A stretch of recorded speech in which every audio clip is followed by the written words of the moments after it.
Y'all, I was planning on doing a deep video today, but I am filthy. I don't even gonna say it. There you go. Filthy all over. I gotta do some wiping downage because I'm not taking a shower tonight. I'm gonna shower in the morning because I gotta wash my sheets. I don't like showering and getting in a dirty bed. Not that it's dirty because it's really not, but anyway. I don't feel like doing nothing, but I gotta unpack some stuff that I bought from Walmart for little miss over here. But look what I got. Look what I got. I got the court fees for the divorce finally. And I'm gonna be submitting it to the post office tomorrow. I'm in Texas and I'm not even mad about it, y'all. Like, normally I get like super stressed and annoyed. I'm like, God, seriously, Texas again? And I broke a nail. That's okay because I got extra. My nails come from Walmart. Thank you very much. They are press-ons and they are awesome. I love it. I can have like a different set every week. And a lot less expensive than getting my nails did at the nail salon. I'm in Texas, so I gotta have a Texas accent, right? I don't know what it is. It's so stupid. I think it's my autism. Every time I come here, it just comes like, it just turns on automatically. It's just really annoying sometimes. I lie, it's not. I like it. But anyway. I did put in a request with my terminal to get my home terminal switched to Wilmer. Since this is where, like, they always send me. And literally, like, to get to my terminal in West Memphis, I literally have to put in a request. What is this? Oh, it's dry skin, of course. Anyway, I have to literally put in a request to get there. And so, yeah, I told him, I was like, look, I said, and this is not a lie, I am actually looking into living here. I'm looking into living at a few places, but I just kind of feel like God is drawing me to this place. Now, I don't know why. Why do you care so much if I love this place, Lord? And, like, I don't know. I like Palmer. I think it's Palmer. It's about 12-mile drive from here. They have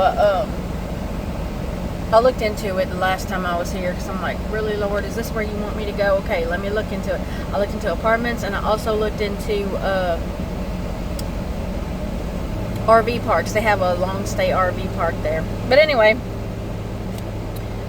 I have some, I was thinking about when I first started driving back 10 years ago.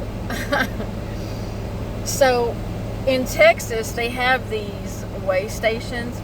Chicken coops is what they're called because they're like these little sheds that they're so tiny they literally look like a chicken coop. And that's typically what truck drivers call way stations anyway, but I mean now they're ginormous and you really can't call them a chicken coop. But these here in Texas you could definitely call a chicken coop. I have two funny stories. Okay, it was my trainer with Nut. So the first one, I don't know where we were in Texas. I just know we were in Texas. And we were going through the way station area. And I don't know if you've ever seen it, but basically it's like under an overpass. I think. Yes, like under an overpass, okay? I hit this place at 55 miles an hour.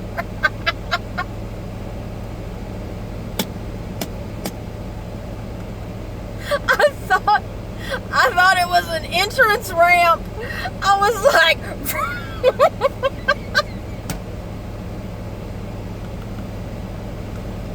vroom, let's go. He was like, what the F are you doing? He was flipping the F out, dude. Like, oh my God. I just like zoom past the chicken coop.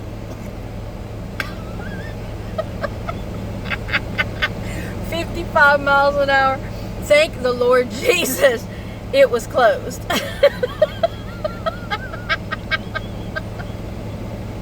I was like, I thought it was an entrance ramp. He's like, what the hell? He's like, you're damn lucky it wasn't open. I was like, yeah, you're right, I was. And I just busted out laughing because I just thought it was so freaking funny. I still think it's funny today. I forgot all about that, and I was thinking about it because I passed one coming into the terminal today. And the second story I have, we were going through Houston. No, I'm sorry, I got three stories with this guy. We were going through Houston, and he was in the passenger seat. At the time, I was driving an International. That was the first truck I ever drove. Well, it's not the first truck I ever drove. I actually drove a Freightliner, but actually drove, like, driving a truck. Like, it was, you know, during training or whatever, over the road. Not just for, like, school training. So, anyway, and it was a manual. Man, I miss manuals. God, I miss that so much. I miss it so much. I only got to drive a manual for 6 months, but you know what? I am so grateful because there's a lot of people out here that never got the opportunity to, and there is just nothing like driving a manual truck. Like, literally, you have to learn how to dance with your truck. Like, you and your truck have to become in sync. It is just absolutely beautiful. Man, I miss it. I miss it so much. But anyway, so we were going through Houston, and the speed limit was 45, and I was driving 45. And apparently, like, okay, so in the International, you can loosen the passenger seat.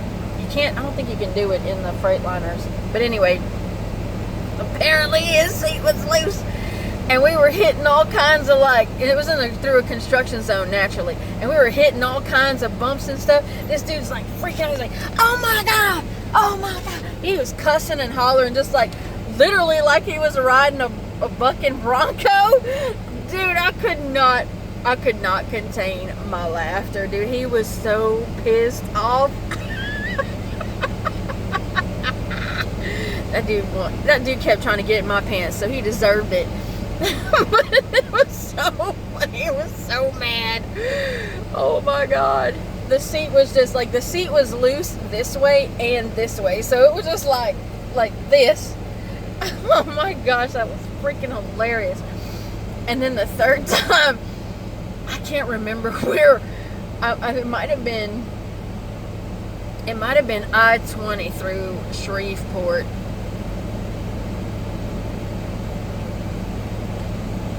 I don't remember, honestly, I don't remember, but I just remember I was driving and he was in the sleeper.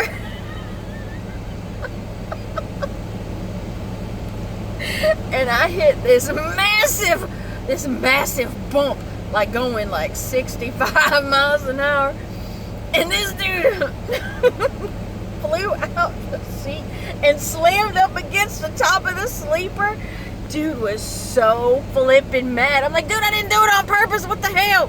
But dude, I was seriously laughing up here by myself. He was so pissed off, dude. It was so freaking hilarious, man. Oh my God. Oh, I tell you what, I just love what I do out here. Like, I had to help a guy today, just now, at this Walmart, bruh. It was like blowed out, okay? I'm talking trailers every freaking where. It was hella tight.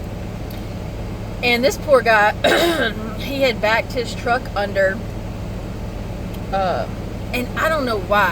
I think it's the yard jocks that do this, but my trailer was high up too. And when it's too high, your whole plate goes under it, and your kingpin ends up in front of your kingpin plate, fifth wheel plate, and then you have to end up jacking up cranking the trailer up, and it's fully loaded, and that is like exercise, okay, in order to get your fifth wheel plate back from under it so you can lock in place to it. I'd have to draw it out, but anyway, he couldn't figure out, this was like his first load ever, and he, poor, bless his heart, he couldn't figure out what was wrong, what was going on, okay?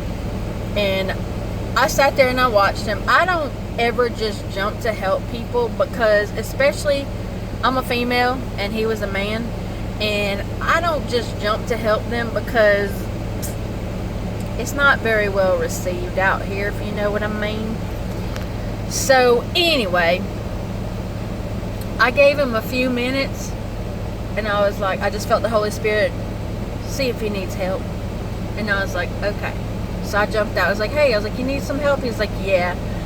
And I could tell, like, he just had this, like, confused look in his face. I said, all right, let me see what's going on. I said, what are you trying to do? He's like, I'm trying to pull out. He goes, I think I went too far. I was like, oh, okay. And I said, all right, so we're going to have to crank this trailer up. And he started doing that. And I wanted him to get up enough to where I could put the plate down in the front so that he could get out from under it. And I mean, bless his heart, he had his mud flap was bound into the landing gear, and he was like at an angle. And so anyway, I helped him out, and it just like another trucker came and helped, and it just reminded me, like, I told him, I was like, look dude, I said, do not feel bad. I said, I can't tell you. I said, I'm ashamed to admit how many times I've done this, and even as a seasoned driver, I've been out here 10 years, I've done it.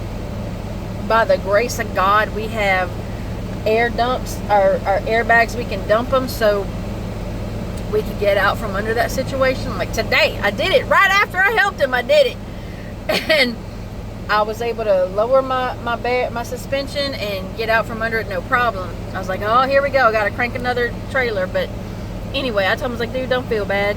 And I just showed him what, he learned a valuable lesson today.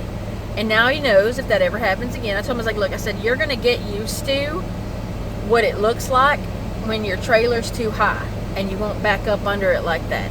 I said, so don't sweat it.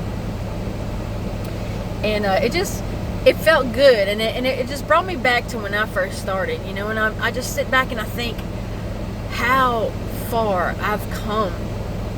And there's no way I could have come this far without Jesus. Like, how many times I wanted to quit, how many times I got so flustered, how many times I got into binds, and God gave me the answer of how to get out, and it just felt good to be able to share that knowledge, with a youngin', a little rookie driver. I still feel like a rookie driver. I've been out here 10 years. I don't consider myself a veteran. I don't know. I don't think I'll be a veteran until I've been out here for 20 years. I'm still a rookie. Like, to me, I'm still a rookie. I'm still learning out here. This was the beauty of this industry, is you never stop learning. It is such a beautiful thing. But yeah. Oh man, I've had some fun times out here. Fun memories. Man. I'm just so blessed to be out here. And I'm really starting to love Texas. I mean, so much so that, like, the idea of living here doesn't, like, make me want to vomit. And, yeah, I appreciate Texas. Just want to say thank you for turning down the heat a little bit. My truck said 106. And the last time I was here, it said 113, so I greatly appreciate you guys turning down the heat a little bit. I said, God, if this is where you want me to be, I'm going to have to get used to this heat. So, we'll see. We'll see where he brings me. But anyway, I just wanted to share that with you. I did actually manage to get the money order, so I'm going to get all the paperwork ready. I'm going to fill this out and get the address and all that together, and tomorrow I'm gonna go to the local post office here and get the papers mailed out, get the ball rolling. It is what it is. It's in God's hands. So anyway, I hope y'all are having a fabulous Friday, and I just wanted to make it a little light today since I'm tired. And I got 34 reset, So yeah, I got a lot to do. I'm gonna do my laundry, take a shower. What's really good, is I'm starting to get out of my truck a lot more, and I'm starting to feel a lot better about myself. I started my diatomatious earth yesterday. Wait, no, I think today was the 3rd day, bro. I think today was the 3rd day.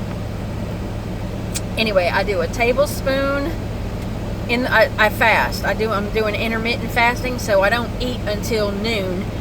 And in the morning, what I do is I put the diatomatious earth. You have to take with a lot of water, because it can dehydrate you. So I take it with like 18 ounces of water. I do have a 20-ounce bottle. I may just end up filling it from now on. But I mix it in there. I have the powder. You can get the pills. I do recommend the pills because the powder is messy. And you have to be real careful if you're using the powder not to inhale it, because it can damage your lungs. And as long as it's wet, it's not an issue. But the dry powder, you're not supposed to inhale it. And it's not good to get on your skin either. But I'm very careful with it. I've used it before. And I'm super excited about it. I do a tablespoon a day. And yeah, I can't wait to see the results. So anyway, I will see you guys later, and I love you, and as always, choose Jesus and be grateful for everything, good, bad, ugly, everything in between, and I'll catch you guys next time.